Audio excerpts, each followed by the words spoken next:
So let's start our session tonight. And I'm Andy Johnston. I'm one of the founders and facilitators of ILEC, International Literacy Educators Coalition. This is our third webinar so far this spring.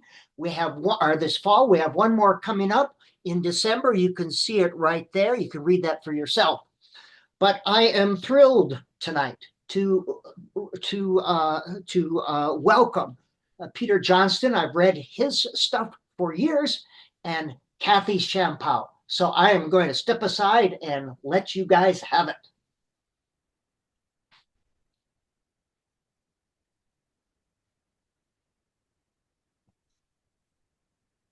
So, Peter, why don't you introduce yourself? Uh, well, it's on the slide.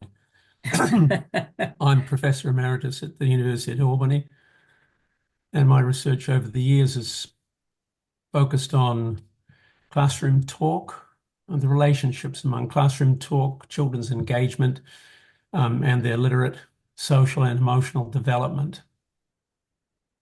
Kathy? Okay, and I am Kathy Champeau, and my passion is literacy. For people that know me, I have worked alongside of teachers in their classrooms for over 40 years as a reading specialist, and I've been an adjunct instructor at UW-Milwaukee for about the same amount of time.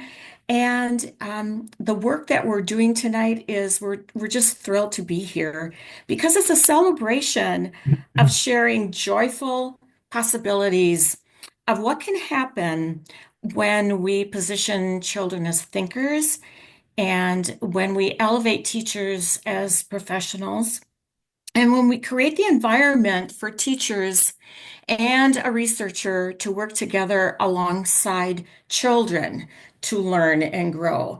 So, just a little bit of how this got started. Many, many years ago, a group of teachers and I were just enamored with Peter's choice words, and we were on a quest to figure out how we could make that work come to life in our own classrooms. And so that's been the journey. And Peter has been very gracious in supporting us over the years. And he would come to the classrooms, several classrooms, four times or three times a year for about 4 years. He would come in September when everyone here that may be a classroom teacher knows that things are very rough around the edges and not settled in. He would return around February and then again in May. And these were in different classrooms in different school districts. And he could see the pronounced changes, wonderful changes in who these children became by the springtime from where they started. So tonight, this is just a little snippet, a little glance into this work. Yeah, actually, it was the teachers who were the gracious ones, obviously. So, to, I guess, kick us off, I reminded of a New Yorker cartoon by Liza Donnelly. There's a kindergarten student has just walked into the house with her heavy backpack on, and she looks very downcast, looking at the floor. And her mother says something like, "It's your first day. Why not give it another 12 years?" Which is funny for a very short period of time. So we're interested in engagement and the relationships that I mentioned before, that are our combined interests. So we've got some premises that we'll start with. Our premises for equitable learning. Our first premise is this: when children are engaged, they take control of their learning, become curious, active, strategic learners.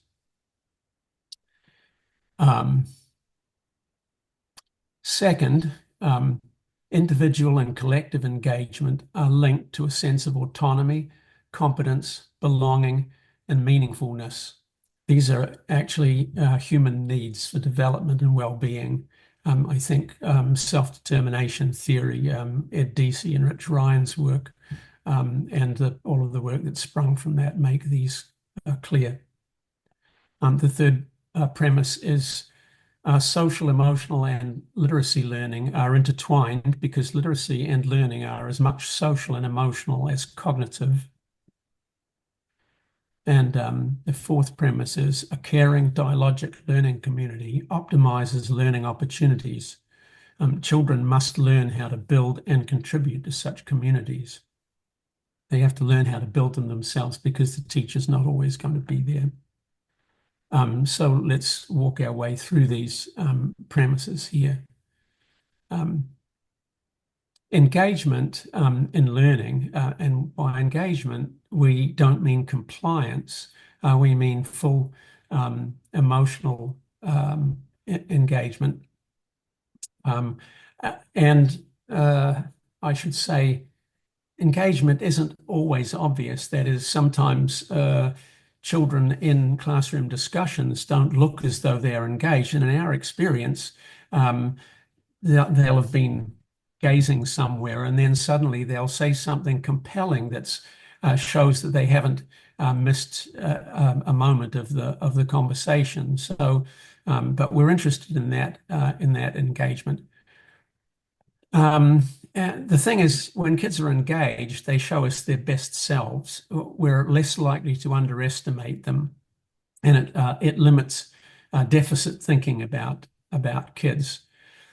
And if there's unequal engagement, then there's no equity. When some children are not engaged, their trajectory of development will be lower than the trajectory of the kids who are engaged. So our commitment is to get all of the kids engaged as much as possible. So one of the things we've found is really useful with the younger grades, with K3, that the teachers that Kathy and I worked with and that are co-authors on a book, we found that one of the really engaging things for young kids is actually making books, which Katie Wood-Ray and Lisa Cleveland and their colleagues taught us about. It's easy to get kids interested in making books. They like making stuff. You just invite them to you read them children's books, talk about them, the authors and so forth, and invite them to make books. And a bunch of them will just dive right in. Some of them will say they don't know how or whatever, but they'll easily, you just ask them what they'll need. They think, and they'll come up with paper and markers, and pretty soon they're off at least watching the other kids do it, and they'll be engaged in no time at all. And if kids are not engaged, then the teacher isn't free to observe and document what's going on in the classroom. So we make engagement a central part of what we're doing. Now, one way to get engagement that's important is through getting kids involved in noticing. So at the beginning of the school year, the teachers will say something like this. This is from Laurie McCarthy. She says, you can teach yourself to do lots of things. All you have to do is be a noticer. We'll notice things, lots of things this year, and help each other to notice as well. You'll help me notice more too. And then, oops. Oh. And then, the thing is, the more you notice about something, the more interesting you find it. Another point about the kids noticing things is that when they notice stuff and you build it into instruction, even with a little nano lesson or whatever, they are taking control of their learning. They're initiating learning. And we often talk about how we want lifelong learners, but if kids don't learn to initiate learning, then we're not gonna get that. A little Um, interesting side note to this is at the end of the first year that I was working with a kindergarten teacher, her nickname is Iggy. I asked her, I said, Iggy, what do you think was the most important thing that you taught your kids this year? And she said, to be noticers. That's how significant this is. yeah. Well, the thing is, kids actually, babies are born curious. Um, when they see something novel, they stop sucking, they gaze fixedly, there's cardiac deceleration and so forth. Um, and then they go through a phase of asking questions, and then they go to school and they stop asking questions. And those are the things that we have to revive, that curiosity. When kids start um, focusing the attention, when they're noticing, they more easily sustain their engagement when it started with them. And when they're set up as noticers, there's actually limitless possibilities of what they notice. And this is a piece of when they start even teaching themselves things that wasn't on our docket to teach them. So it is really a powerful um, thing to engage kids in, to set them up as noticers. Well, here we have a, oops. So as Peter was talking about, writing is a really powerful tool to help kids become noticers. And as we know, reading and writing are reciprocal. But this is a what I call an organic anchor chart. That means all of the anchor charts that you're going to see today, and we have a number of them, are organic, meaning that the kids, along with the teachers, created these charts. They're not purchased and used as wallpaper, but they're actually used. What's significant about this is when we set kids up, even 4K kids and kindergarten kids, very young children, to read as a writer, basically what we're doing is we're revisiting a book that maybe was a shared reading with young students, and then revisit it again as writers and ask them to notice what moves the authors and illustrators used. And this is an anchor chart that was developed so um, the teacher, what she did is she had kids notice, and then they would share together in a community together. And then she created this, documenting who the noticer was, what the strategy that the child noticed the author, the illustrator used. And then they would talk about why, how was this helpful to the reader? Always within that context of, as writers, how can we help our readers understand what we're writing? And then giving an example from a book. Now, in the beginning, the teachers use other other mentor authors, but then quickly students become their author mentors for their own peers in their classroom, which this really sets kids up to notice because they love to share what they notice, but it also sets them up as thinkers. It's not just that they notice a move, but then they're encouraged to think about, okay, so what is that helping us to do? Why would the author choose to use that at this time?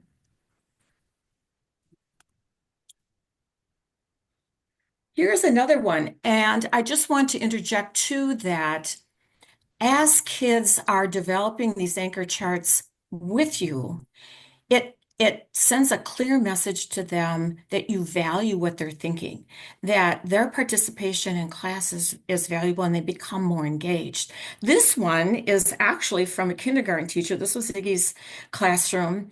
And they were really curious about, they were writing and they were stretching out their words and they were trying to figure out what letters to put down. And so one of the students was interested in the word see, and from that, then became noticing all the different ways that the sound of that long E could be made.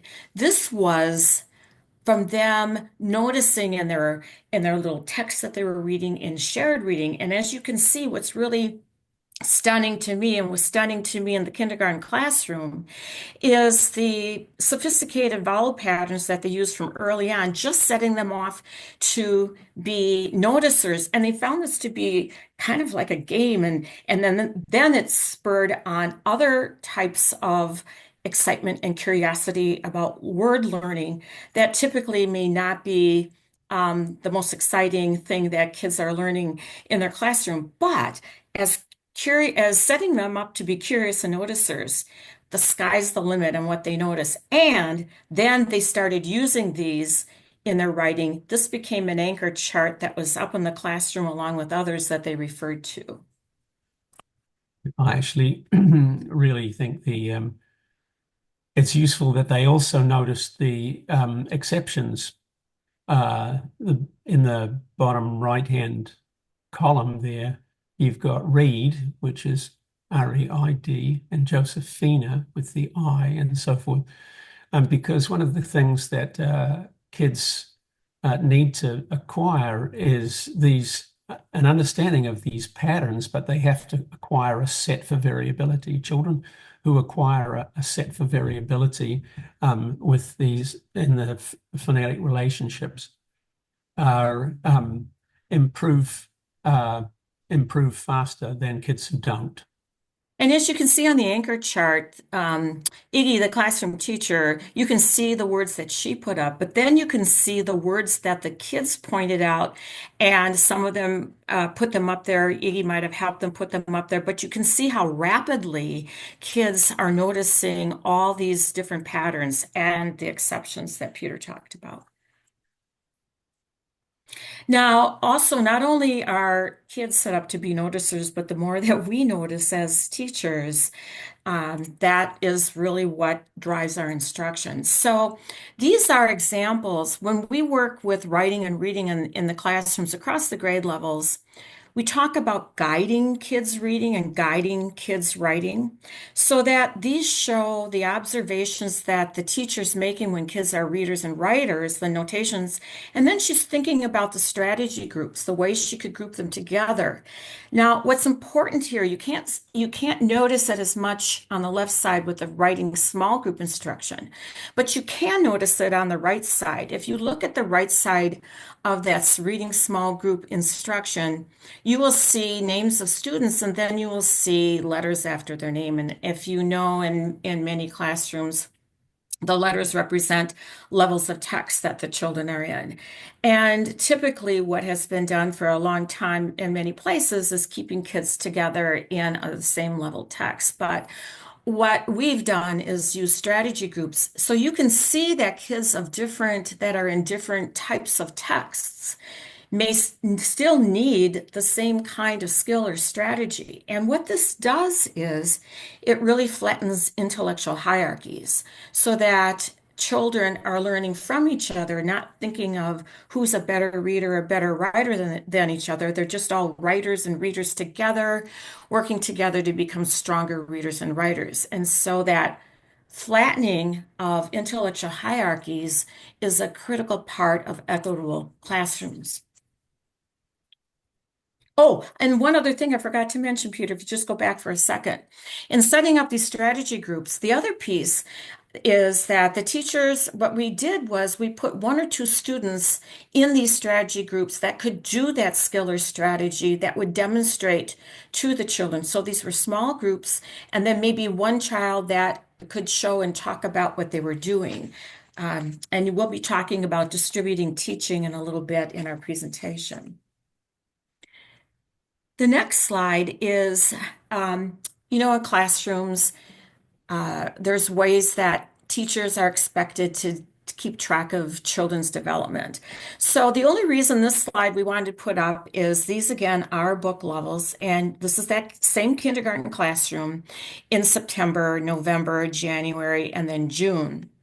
And you can see that where the children started, it's a little indication of their skill development, so to speak.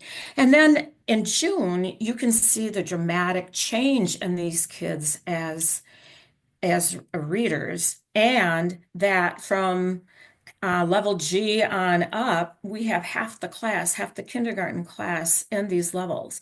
The other piece of this is that the September children, they're not distributed equally in June. So all the pre-A students are not your level B, level D, E. They really took off in different ways, which was pretty stunning. We saw this happening year after year after year. And this kindergarten teacher's results were significantly stronger than others at that grade level. So it was exciting to see that. So now to shift a little, I want to mention a study, a meta-analysis that John Guthrie and Nicole Humanick did, um, looking at the effects of choice, interesting texts, collaboration, and a growth mindset on motivation to read. These are the effect sizes that they found in their meta-analysis. And the effects on comprehension, choice, interesting texts, collaboration, and growth mindset.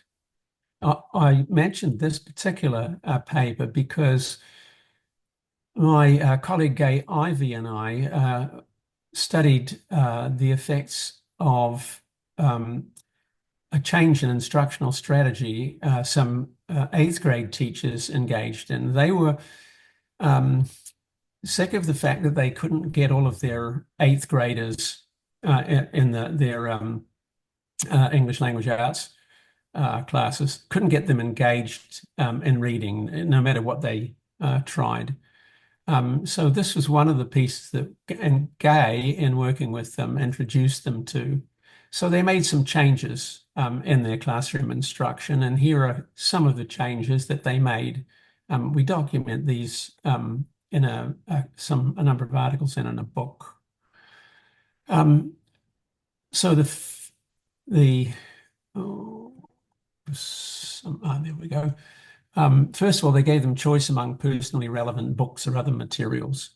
They had about 150 to 200 books per class, no more than 3 copies of any title. And it turns out that scarcity is in Capitalism 101, scarcity elevates the value of things.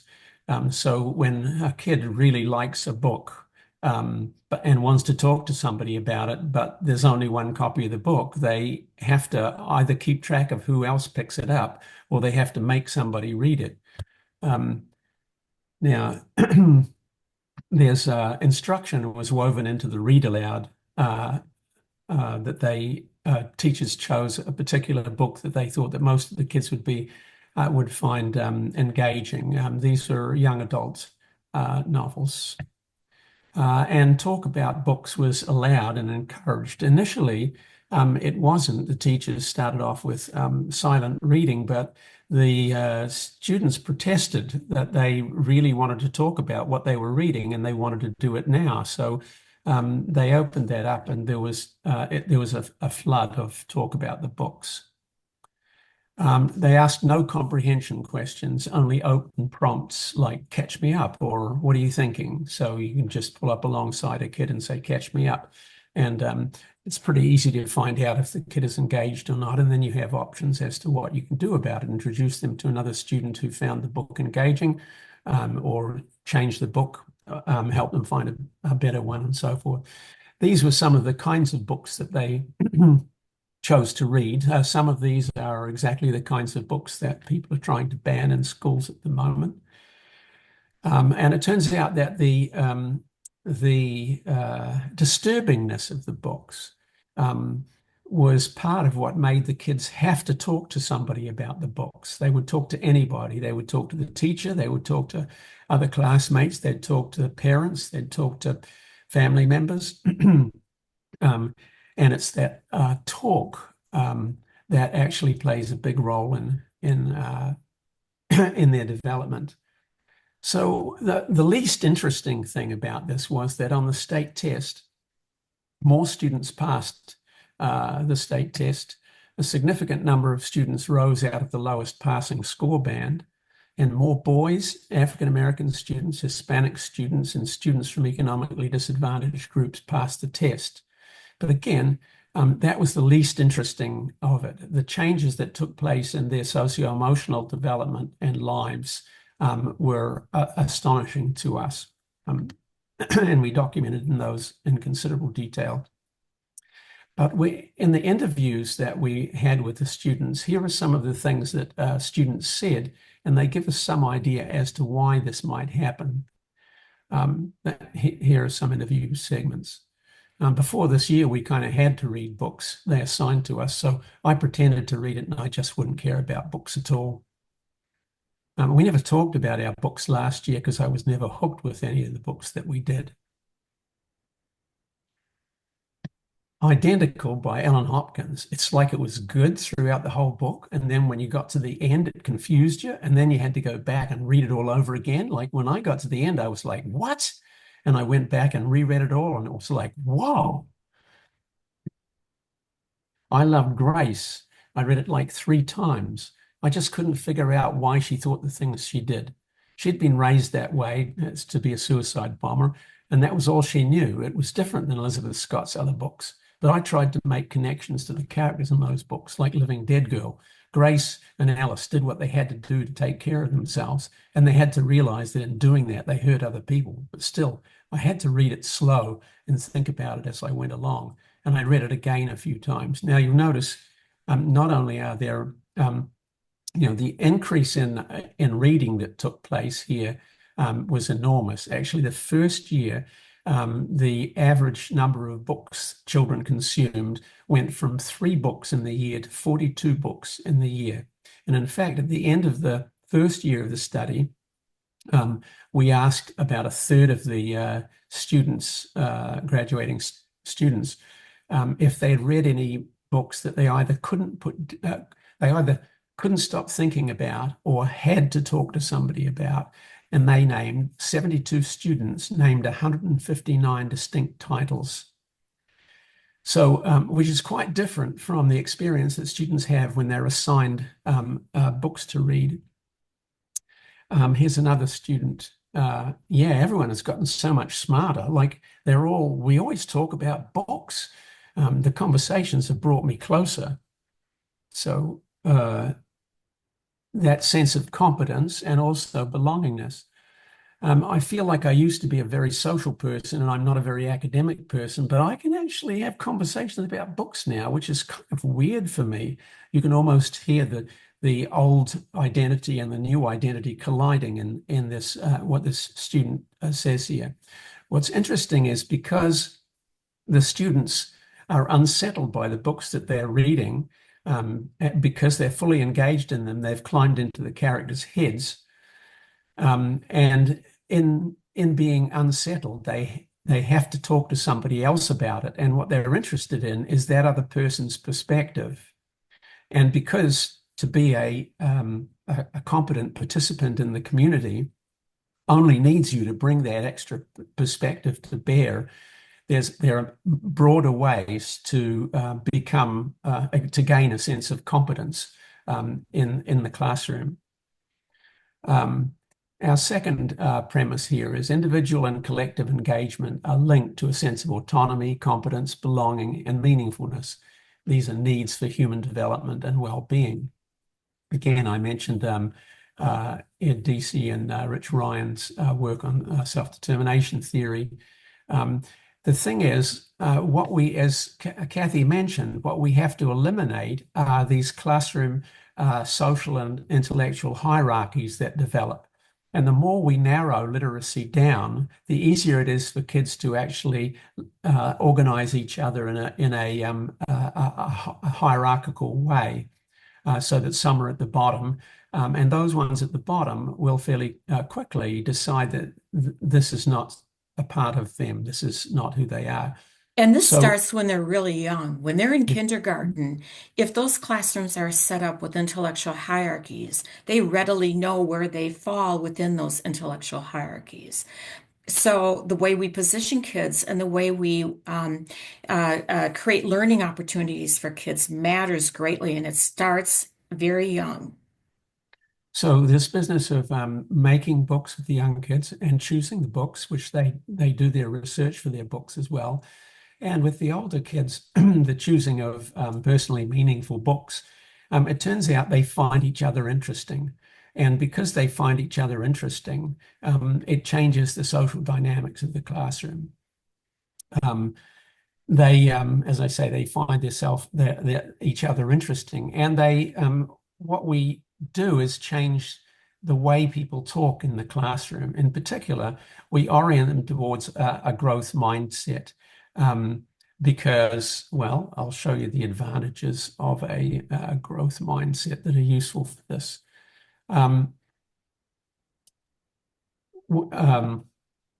Children with a growth mindset choose challenge if they stand to learn from it. Kids with a fixed mindset avoid challenge, even if they stand to learn from it.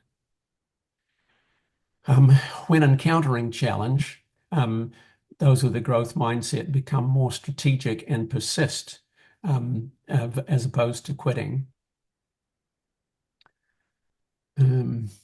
They have learning goals as opposed to performance goals, so they can admit to problems and seek help, and they're not interested in interpersonal comparisons. If one of the interesting things, for example, with the eighth grade kids, eighth graders are pretty vulnerable about, being thought of as stupid. And so when an eighth grader says in class, "I don't understand," that's a pretty big thing.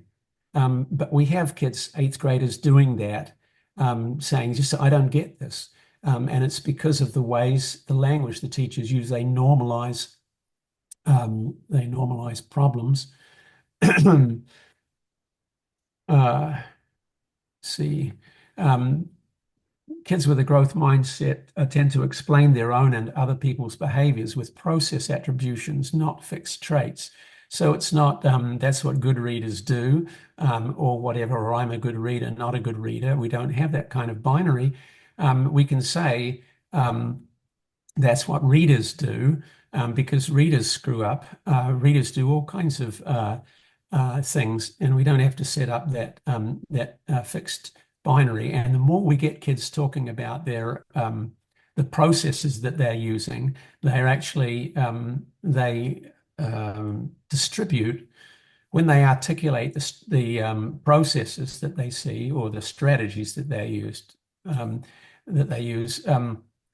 They distribute those strategies among anyone who happens to be listening. A growth mindset has strong positive effects on motivation to read and on comprehension, which I showed you with the Guthrie and Humenick study. So the language we use to open a growth mindset, language like this, we talk about decision making and processes. We say, "How could you do this? How did you do this?"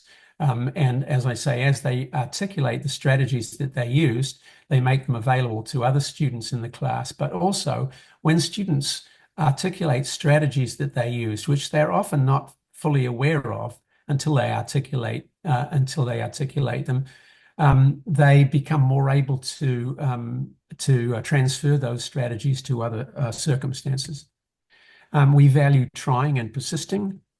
We normalize change. So we say things like, would you have been able to do that back in March? Oh, look what you're doing now. You couldn't do that last week. So we make sure that they understand that change is happening. Once they have a history of change, they can imagine a future of change. We normalize problems and errors as indicators of learning and challenge, not of ability. And we build flexibility and options. So we ask how else, when they've failed at doing something, we can ask how else could you do it. But also when they've been successful, we can ask how else could you solve that problem, because we don't want them to get stuck when they're reading, when they're writing, and so forth. Okay, the third premise we have is social, emotional, and literacy learning are intertwined because literacy and learning are as much social and emotional as cognitive. One of the things in primary classrooms, as you know, is this social emotional, the children that maybe are not as self-regulated as others can get in the way. And how we set that up and how we think about that is really critical. So this is a favorite quote of mine from P. David Pearson. Because those of you that are classroom teachers that are working in school settings, it's not unusual, maybe not in your schools, but I'm sure you've heard this where the teacher that comes after you, the next grade, is bemoaning what you might not have taught them. And, that starts in high school, and, the middle school teachers get the blame for something, and then they are looking at the elementary teachers and the primary teachers. And then the 4K teachers are, bemoaning the parents, what the parents do. But it's important that the growth mindset that we want our children to develop, we also as teachers develop, because they come to us and with what they know what they know, they bring what they bring. Our job is to wish that students knew, not to wish that students knew more or knew differently. And I love the fact that he ends with that our job is to turn students' knowledge and the diversity of knowledge we encounter into a curricular strength rather than an instructional inconvenience. So we're going to be talking a bit, the last part of our presentation about just that. So the thing is, we can't assume that children know things like this, how to recognize emotions, their own or others, how behaviors influence emotions and vice versa, how to interpret social situations accurately, how to talk to others and self in positive ways, how to reason about and solve social problems, how to initiate and sustain friendships, how to collaborate, think together, or give and seek help. Um, these kinds of things are things that children need to learn. Some of them have acquired some of those before they come to school, but many of these things the students need to learn. Now, at the hub of these, or at the core of these skills, is a social imagination, ability the ability and propensity really to imagine what's going on in other people's heads. The benefits of a stronger social imagination are as follows. This is just a brief summary of them. Students with a stronger social imagination are more able to understand complex narratives and linguistic devices. They have more positive social skills, fewer angry responses. They're more socially cooperative and more pro-social. They have larger social networks and healthier friendships. They're viewed more positively by their peers. They misbehave less at home and at school. They have stronger moral development and tend to resist stereotyping. They're less likely to bully or be anxious or depressed. They have stronger attachment to peers, teacher, and class, and those are associated with higher academic achievement. And they have better self-regulation. Now, these are socio-emotional learning, what people call SEL competencies. And the instruction of these has become politically fraught, which is kind of weird to me because who doesn't want these things for their kids? And even if they didn't want them for their kids, you'd think they would want other kids to have these skills so they wouldn't bully their own children. So the language we use in classrooms to expand the social imagination is this. We ask things like, how does that feel? So turning kids' attentions to their feelings. And how do you think he feels about that? So we ask them to imagine into the other people's heads. What is she thinking? Why is she thinking that? Is she worried, do you think? How can you tell? How would you feel if that happened to you? And we include in our conversations mental states and mental verbs. Jealous, lonely, thankful, trusting, relieved, bewildered, impatient, irritated, embarrassed, believe, think, wonder, want, try, imagine. The thing is that children are not born with feelings in the way that we know them. They're born with essentially positive and negative and intensity, and they have to make sense of those experiences. And it's through the language that we use with them that they come to manage their emotional lives and their social lives by imagining the feelings of others. So we also say things like "show me worried" with your face, because we want them to connect their facial expression. We want them to be able to read other people's faces, so we want them to connect facial expression with those feelings. And we say things like, "Why do you think Mo Willems made the pigeon say that?" So we want them, because literacy is fundamentally social. We want them to recognize the socialness of literacy and be able to imagine themselves into writers, authors' heads when they're reading and so forth, and when they're making their books. Now, in the 8th grade study that Gay and I did, the effects of focusing on engagement were as follows. I'm leaving off the assessment, the performance on the assessment, because I already talked about that. But teaching became distributed in the classroom. That is, kids became engaged with each other. Kids of differing, bringing different things to the interactions, were teaching each other, and not in an asymmetrical relationship, but in a symmetrical way. There was increased conversation among students about books inside and outside of class, and a lowered need for closure. There's improved social imagination. There's improved social relationships, expanding trust, making friends, engaging family members in new ways. Kids became less judgmental, but prepared to call out problematic behavior. If they saw it online, they'd start calling out bad behavior.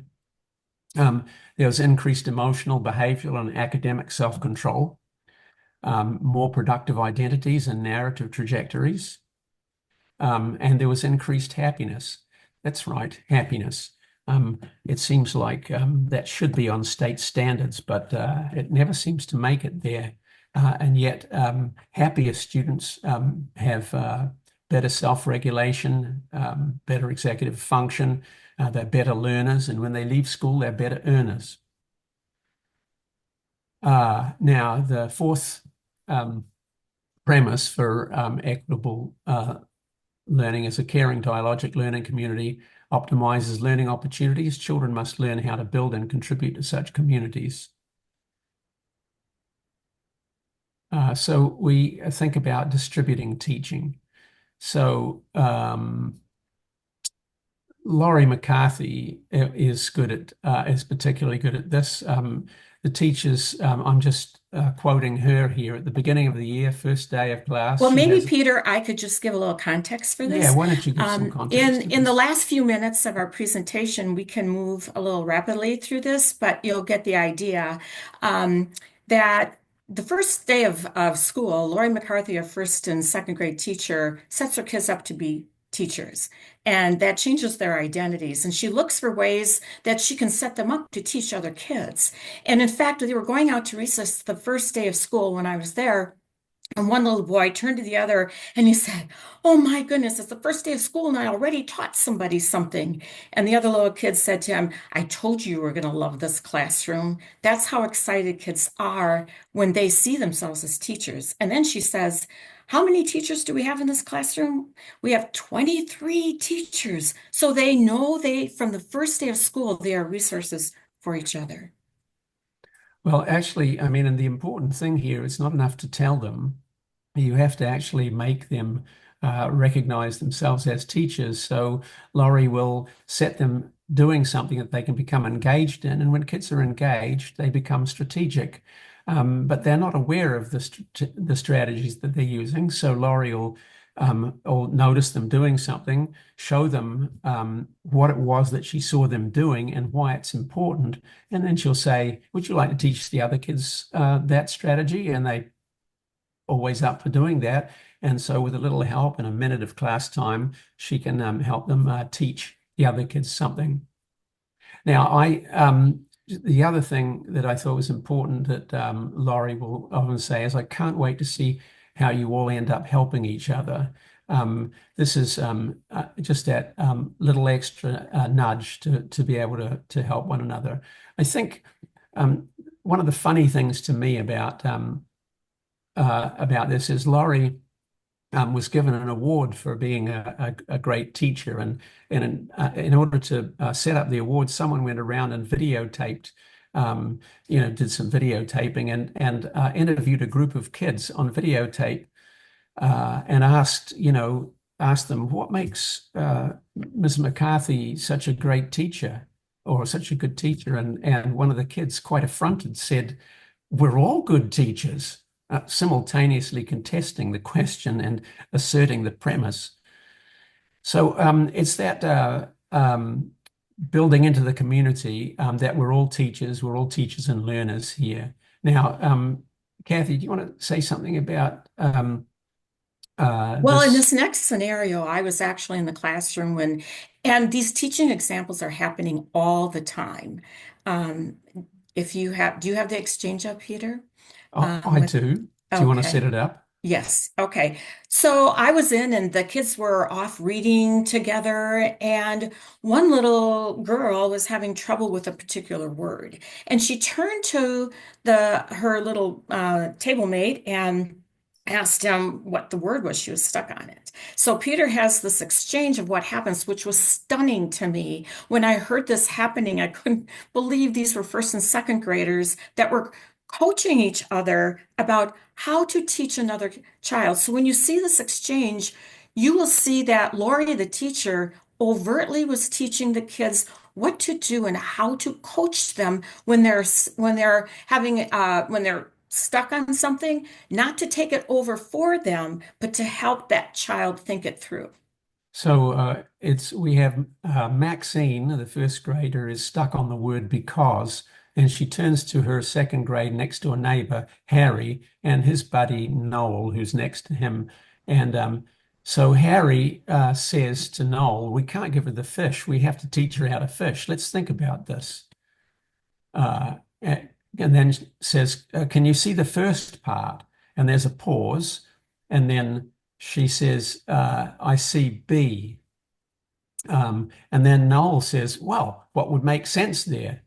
And there's another pause. And she says, "Because."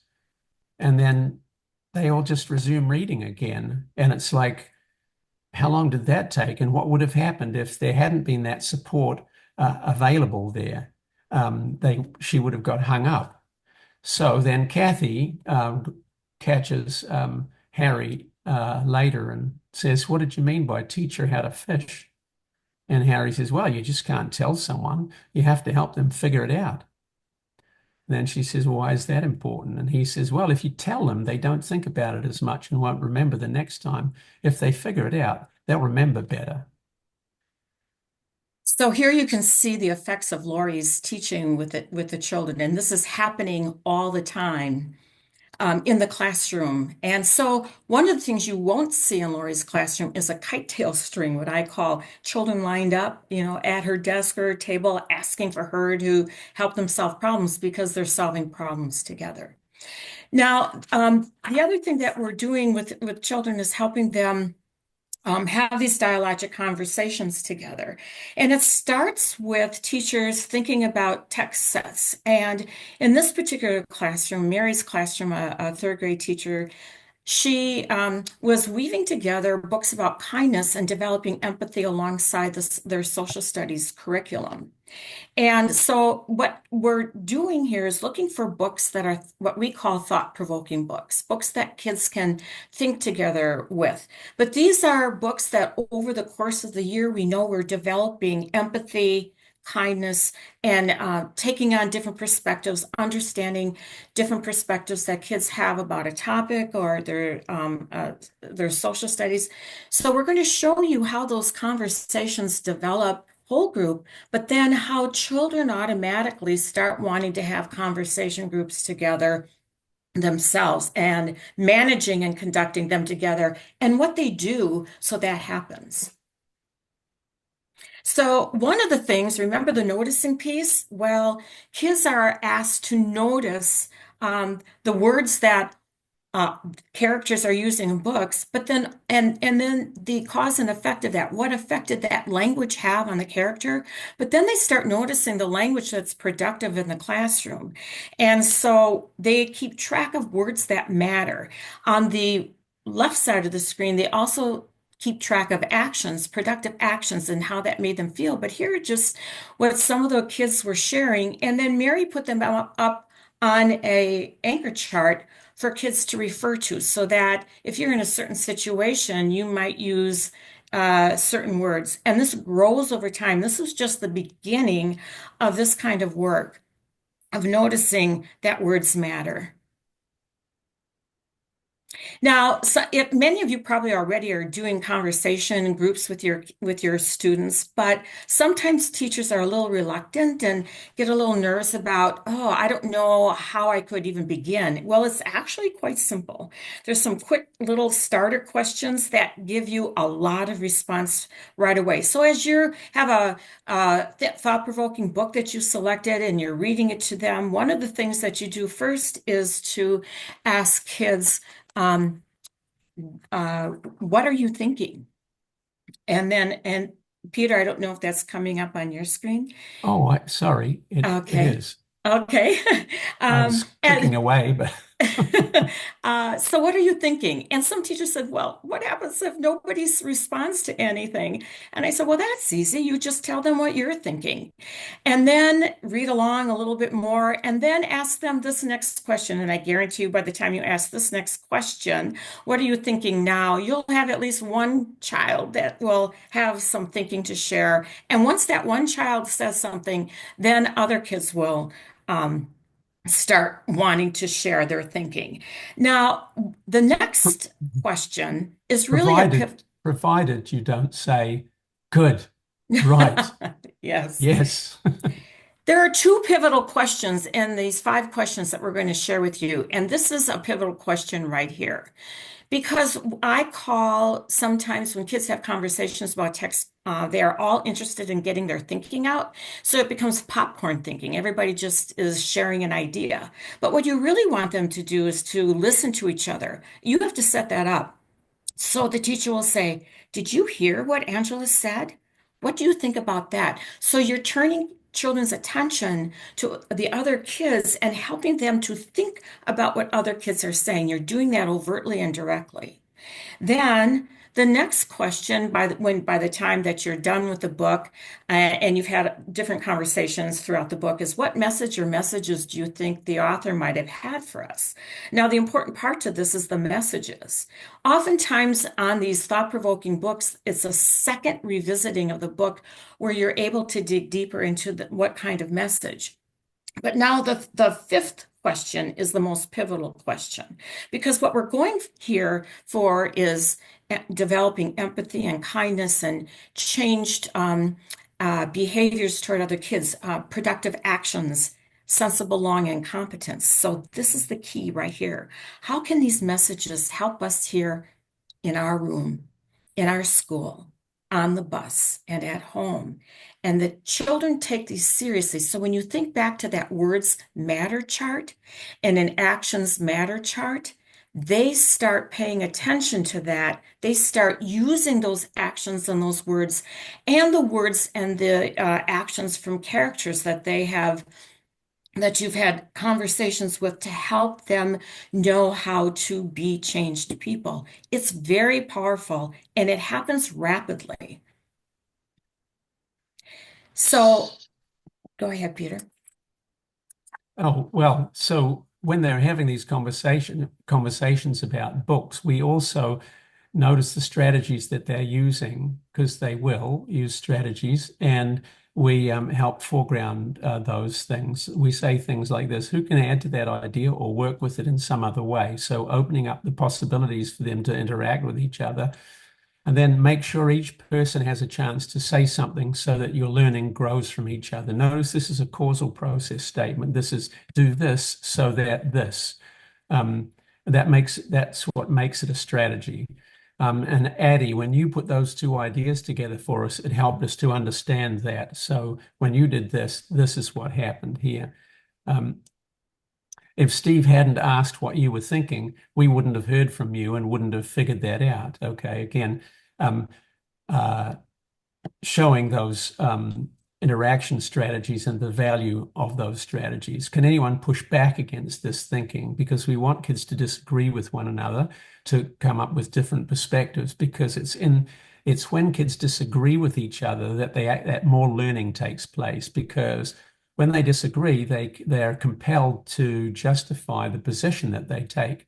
So when kids are used to thinking like this and disagreeing, they use more causal logic statements. So they, because, if, then, so, and so forth.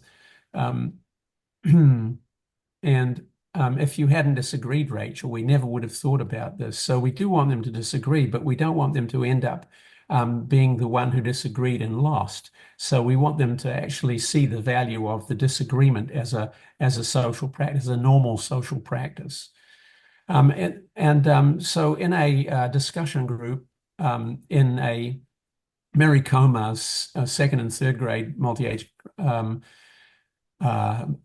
a conversation they had about a book called The Invisible Boy. These are So, some of the, Peter, I'm just wondering if you might put them up a little rapidly. We have maybe about 5 minutes left. yeah, And okay. These are so, some of the things that they said. I didn't notice it until Tom pointed it out. Oh yeah, I get what she's saying. Maybe, I think, perhaps they said a lot of those lubrication, softening strategies. I agree with Minor. I disagree with Sophie. Brian wrote the note, so I disagree, and here's why. Could you explain more? I don't understand about him and the circle. Are you saying that? Can we go back to the book to see? And then Yakub, a quiet kid, is trying to say something. And it was a good thing we asked Yakub to speak because he had something important to say. So here, Kathy, you want to talk about okay, this? in the next two anchor charts, I really want you to take a look at.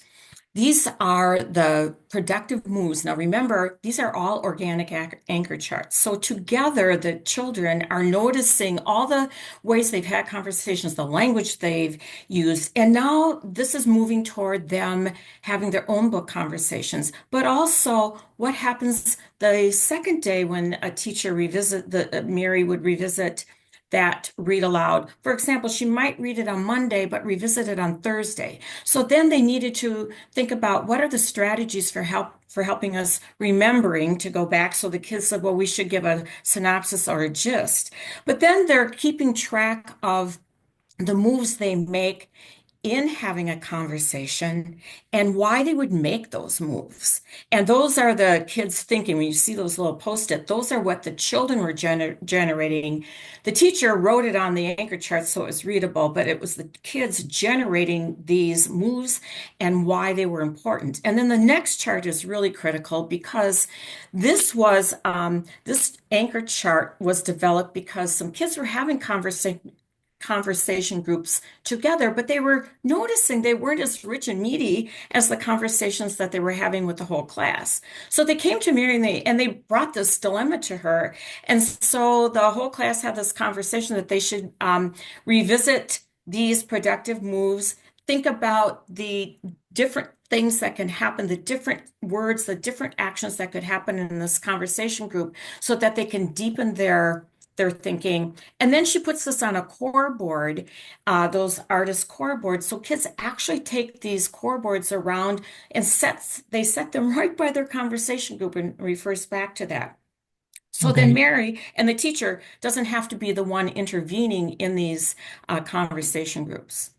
Okay. So I have a couple of slides listing the academic benefits of dialogic discussions, but I'm going to skip right through those because I think we should return to this. Um, in those things that the students in that discussion group had said, the last two of those I listed was a kid saying Yakub is trying to say something, and then another student saying it was a good thing we asked Yakub to speak because he had something important to say. And so here we need a background to what makes kids say this kind of stuff. Invite a quiet student into the conversation. So Kathy, do you want to set up the next slide? Yes, this was a conversation that was happening, a whole group conversation in the classroom with one of these thought-provoking books. One of the things I do when I'm working in classrooms alongside of teachers, I notice the children that have special needs and they come in and out of the classroom, and I think about what does it feel like to be that child in this classroom, and how would I feel if I were that child? Oftentimes they're coming and going and maybe not participating because they don't feel as connected or as have that sense of belonging. So helping the children, invite children in, and notice and look for opportunities when we can invite in children that may be shy is really important. So this sets up the conversation that happened between a little girl, Claire, that noticed that Shauna, a shyer kid, a child that was coming in and out of the classroom, was trying to get into the conversation but couldn't. Everybody else was talking, and this shy little girl couldn't get into the conversation. So Kathy starts off this by saying, do you guys notice anything about Shauna? And Claire says, I think Shauna has something to say, but she hasn't been able to say it. And Kathy invites a conversation about other people's experience with it. Has anyone had that experience, not being able to get into the conversation? And in that way, builds a reason for students to invite other quiet students in. She says, so when we see this happening, we feel empathy for that person because we just had a conversation about what that feels like. When people aren't able to get their thinking into the conversation, we have to invite them in. So why don't you invite her into the conversation, Claire? Now here, Kathy, in both of these instances, could have invited Shauna in, but instead she keeps it with Claire being the one who's responsible for this narrative here. Then Shauna, turns out, makes an insightful comment, and there's a big discussion. So Kathy says, if Claire hadn't invited Shauna into the conversation, what would have happened? And there are comments about they would have missed some important thinking and so forth. So here she's built a second motivation for inviting the quiet kids in, and this is self-interest. And that self-interested motivation is a really important one. And so she says, so when we notice this happening, we should invite them into the conversation, just like Claire did. Now, Kathy could capture Claire later and explain to her how important that was, what she did for Shauna and for the group, for the learning community, and say, and what does that feel like? And that would build another reason for doing what she did. But one of the things I really want you to realize from this right here, Shauna was a changed little girl from that day forward. When we're talking about equitable, just and equitable classrooms, positioning kids as knowers and not having those intellectual hierarchies is so important. She became much less shy and was involved in conversations from that day forward. I have seen that over and over again, and this is critical. So at the end of the year, one of the things that Mary Komar does is she asks children to reflect upon the books that changed them. Remember, I said that question? So of conversation starters. One of them, the last one was, so how can we use this to help us? So these are the books that kids identified that they learned something from that changed them, that changed the way they thought or how they treated someone else, which was critical. And this was just a few of those. And you can see books as simple as Frog and Toad Alone, which is there's a lot of philosophy in those books, are helpful if we think about the messages and then how they can help us learn to be more friendly, have empathy, and change our behaviors. And this is very different from just asking about the books that I liked.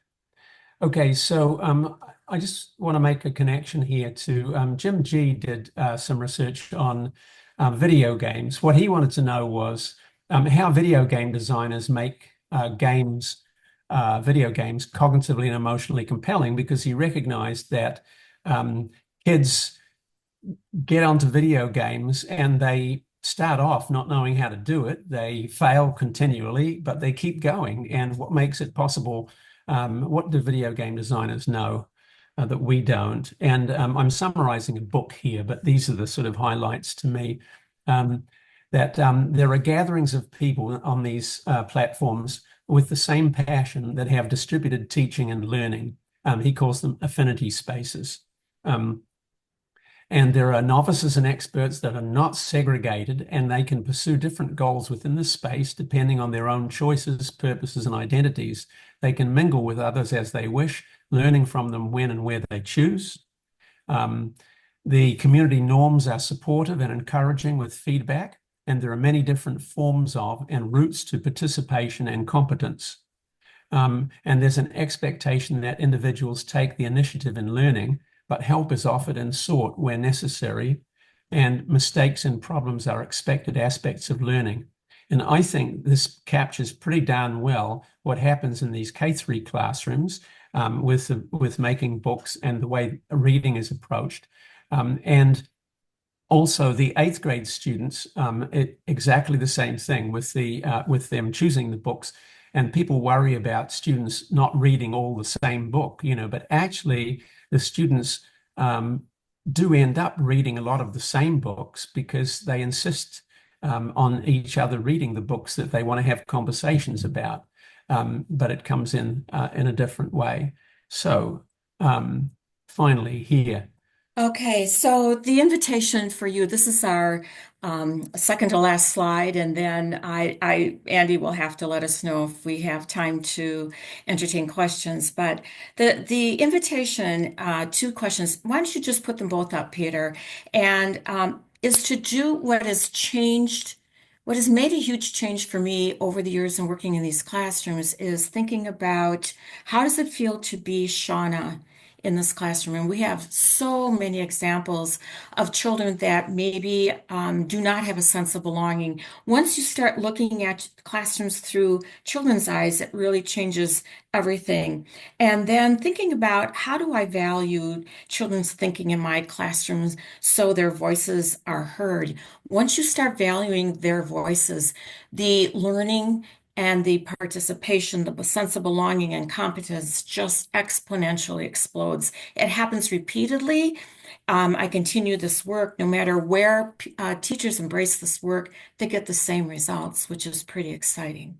So, our last slide, Peter. Yeah. These are through the book, Engaging Literate Minds, is the one that Kathy and the other teachers and I wrote. It's K3, and it reports on the work that we did together. The next book over is the one that Gay Ivy and I wrote, which just came out last year, about the eighth grade study we did.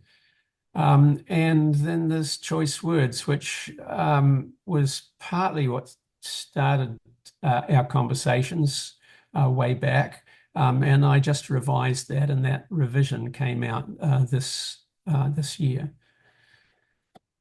So that's it.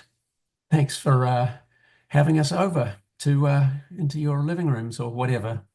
And I know we went over, Andy. I'm sorry. Well, let's see if we have any questions, but just a comment. This research goes where numbers cannot go. It helps us understand. We get this view from the classroom that we don't get when the number monkeys just report their quantitative research studies. So thank you. This was just amazing. Just amazing. Do we have any questions? You can type them right in the chat or put them in the question and answer. I will have a recording of this sent out tonight or maybe later tomorrow.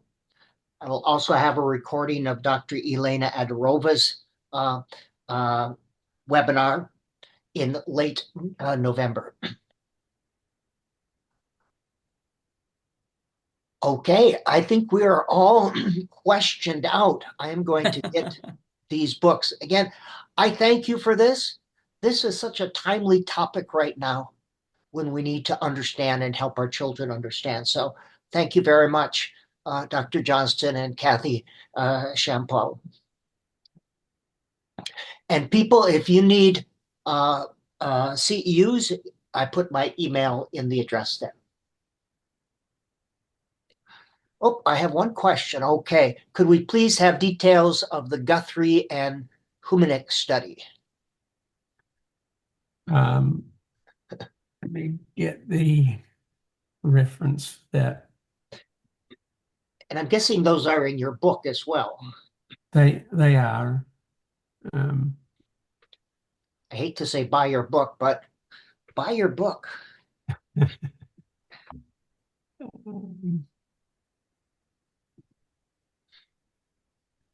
Noella says, outside of observation, how were the benefits of a stronger social imagination measured? Ooh, very good. Well, there are you mentioned the numbers before, and actually, um, uh, there's a bunch of different ways that they do that, but these are quantitative studies in which they look at, okay, Guthrie and Humanick. Um, it's um, it's a chapter called Motivating Students to Read. Evidence for classroom practice. This is that increase motivation and achievement. And it's in a book. Can I send you this email? Can I send you the reference and If you send me the reference, I will send that out. you Sure. can send it on to people? That Yep. would be easier. It's kind of lengthy. I'll post it when I post the video recording. Yeah. Outside of observation, how were the benefits of a stronger social imagination measured or documented?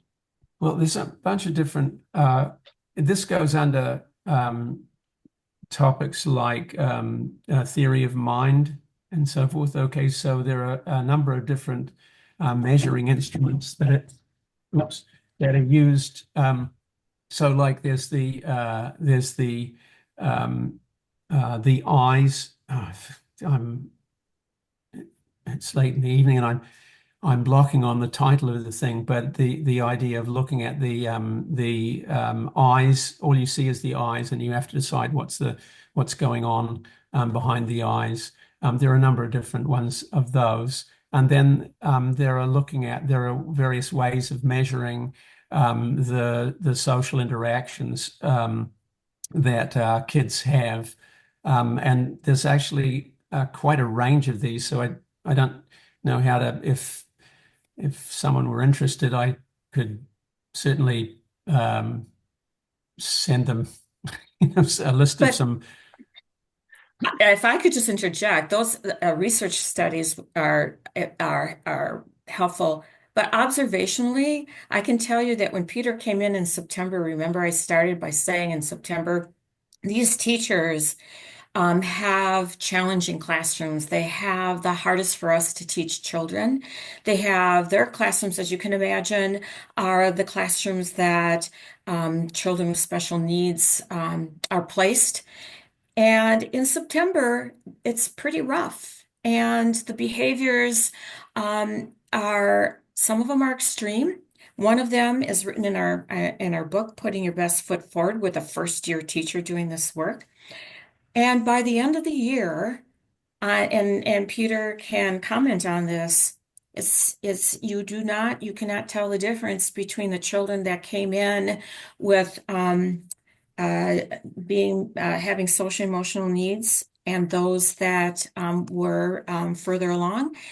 At the end of the year, it is a humming, a classroom that you would want to be in for yourself or your own kids, where kids have a great sense of well-being and are thriving as readers and writers. So those Dorothy? would be observational data. Yeah, some of the kids were uh, stood out, let's say, at the beginning of the year. They're kids who were not making it easy to enjoy their company in the classroom and to learn together with others. And one of the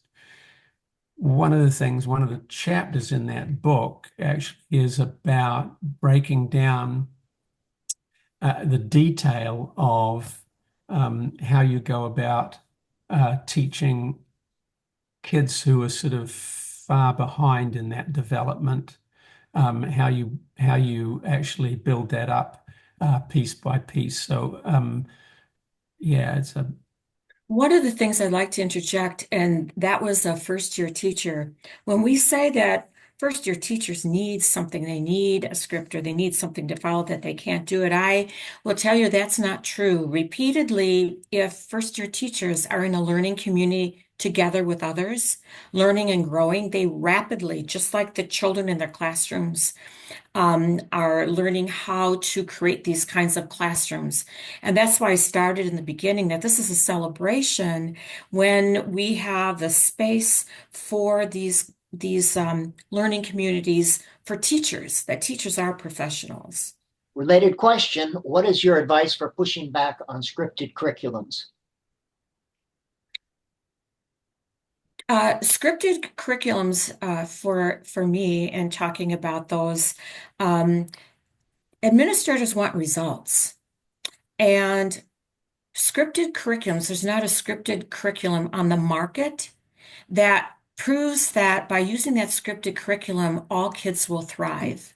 It doesn't exist. And so, what we know from research is it's the teacher. Responsive teaching is what will help us to accelerate and help all kids thrive.